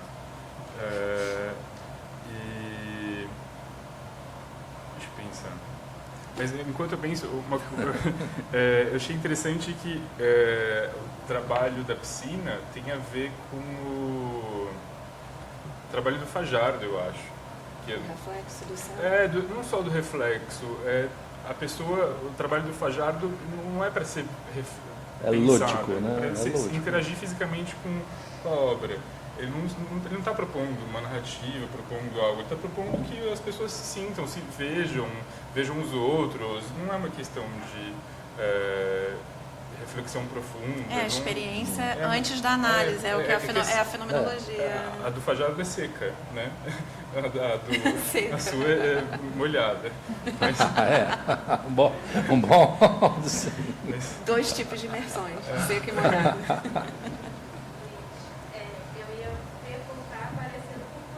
O professor Luciano te perguntou, e aí você falou que não necessariamente tem uma conexão, mas justamente em termos de metodologia, por que dessas obras, desses artistas, assim, na sua pesquisa? Porque, como você chegou a elas nesse primeiro momento e o que está mudando agora na sua reformulação da pesquisa? O que muda, acho que muitas vezes é a banca, né?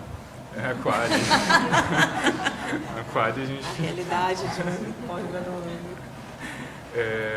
Eu acho que o que eu tentei, a partir do projeto, o que eu tentei desenvolver foram certos tópicos que eu via que poderiam render entrecruzamentos entre os artistas.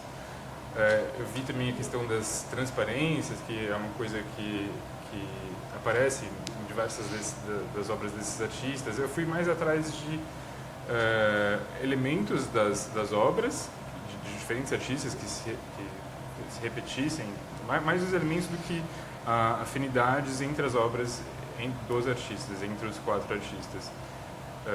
Não sei se eu te respondi mais ou menos. Okay. Posso voltar a uma questão?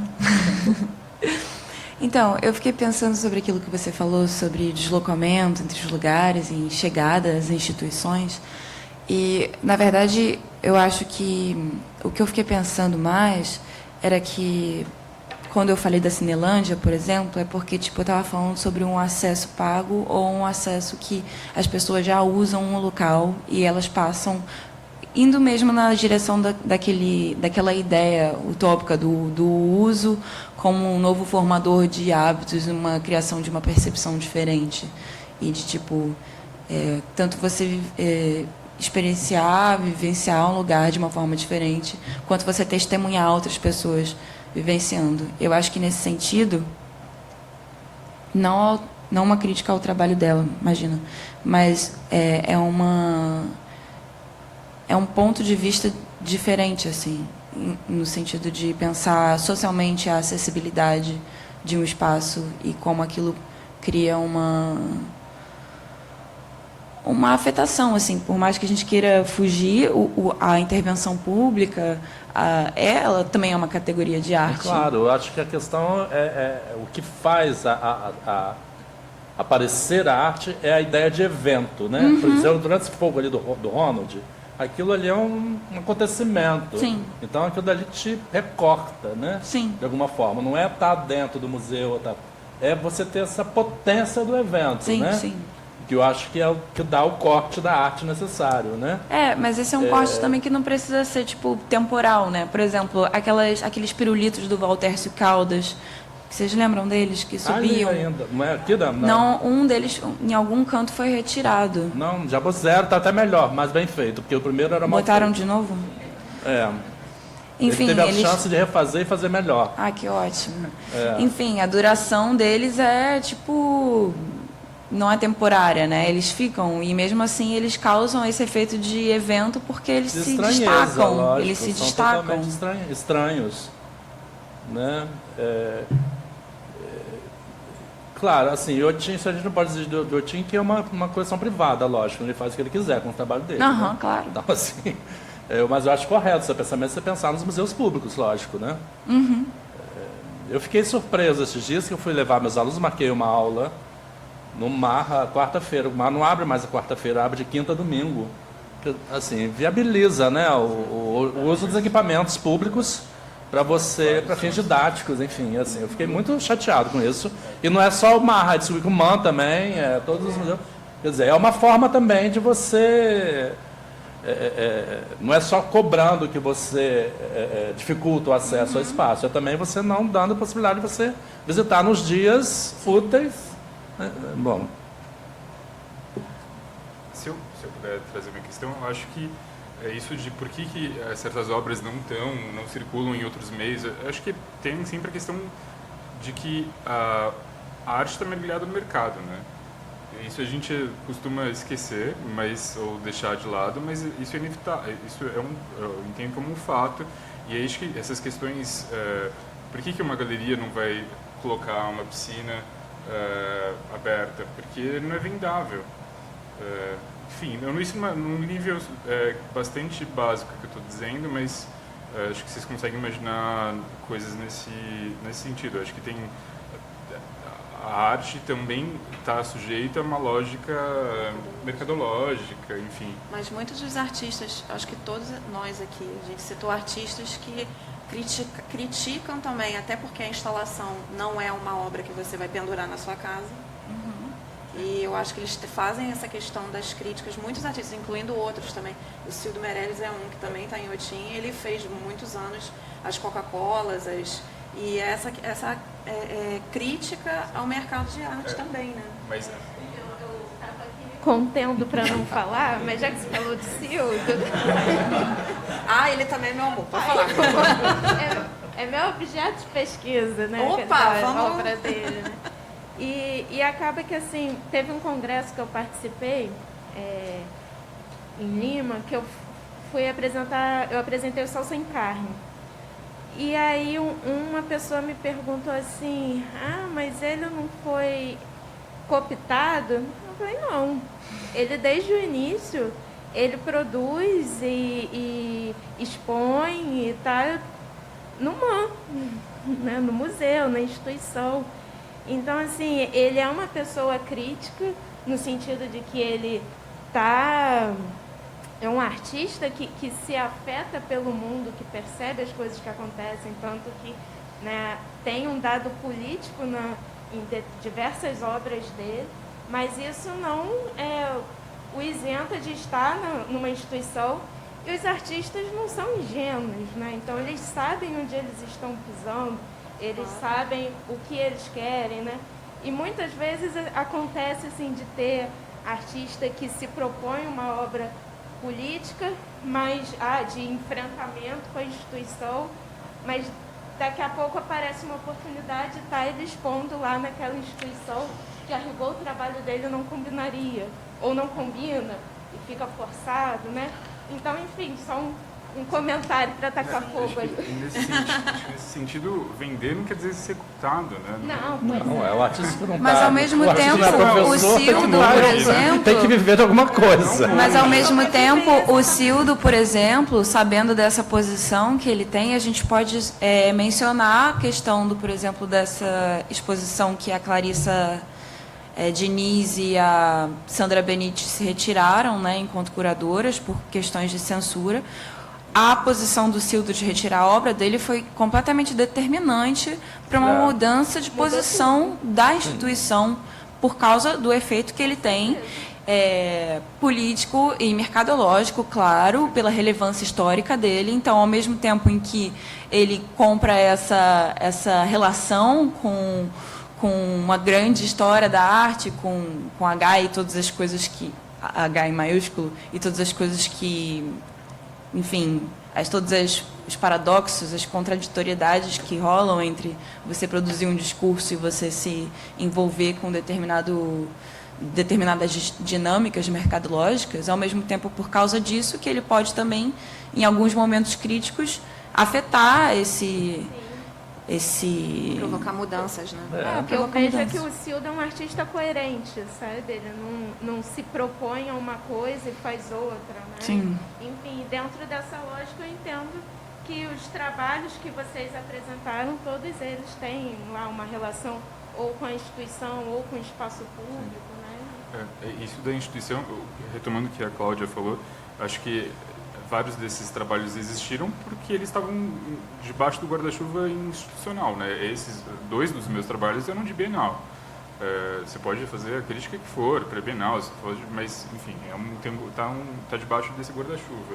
E assim como o trabalho Piscina de Inhotim. Até por questões de viabilidade. Tem uma questão, né, que a gente falou sobre essa coisa do aspecto mercadológico. Tem algo interessante, porque em Inhotim, outras instituições agora passaram a comprar de galerias. Então, a última exposição do Jorge Mack na Luiz Estrina, por exemplo, tinha umas malas que foram frisson da última SP Art. As malas do Jorge Mack estavam rodando lá na SP Art. E aí é isso também. Você pega os trabalhos do Gustavo Esperidião, quando ele estava na Sé, a exposição inteira foi vendida para Inhotim. Então, as próprias galerias vendem para museus e para esses espaços de coleções particulares institucionais. Então, tem mais um vínculo que começa a se desenhar. Bom, já vem de algum tempo, mas ganha alguma expressão nesse momento, né? Acho que redimensiona um pouco todas essas discussões também. Inclusive, tem um texto do Alexandre Vogler, em que ele fala sobre esse trânsito entre galeria e instituição e como, por exemplo, pessoas que compram essa posição de... Compram não, né? Mas que, enfim, se tornam comissão de determinadas instituições, passam a determinar também o rumo da historiografia da arte, né? Claro, Tem uma estreita ligação entre os agentes institucionais com o mercado privado, né? Sim. Entre os colecionadores também nessas lógico lojas. Eu vou pedir para a gente... Sim, encerrar. Não, muito obrigado. E acabou indo também para um outro lado da conversa. Bom, desculpa encerrar assim, mas é porque a gente tem que retornar às 14. Só uma coisa que eu esqueci de falar é que os trabalhos completos na íntegra já estão publicados nos anais no site do encontro, então vocês já podem ter acesso. Parabéns lá. para vocês, então. Já estão nos anais? Parabéns. Por isso que eu estava demorando a responder. E em termos de almoço, aqui saindo pela Rio Branco, na rua, aqui é a Avenida Rio Branco, mas acho que é Santa Luzia, a primeira rua assim à esquerda, tem um restaurante Marzipan, que fica no Clube Militar no 3º andar. ele vai dar 10% de desconto para quem falar que o seu Jorge autorizou o pessoal do Centro Cultural da Justiça Federal, da ANPAP. Você fala lá com o seu Será que tem Jorge. marzipan lá pra gente comprar? Ah, é, usa o Mostra o bottom. voto. Mas tem Usa o desconto botozinho dentro. Que é na Santa Luzia, um pouco adiante, 774. E aí eu não sei qual é o desconto que vai estar lá, mas o Bruno autorizou o desconto nesse, que é o Quilo Express. Mas eu confesso que o meu preferido é o marzipan. Então, olha, muito obrigada a todos. Obrigada, professor Luciano. Obrigado a você. Bom, toda.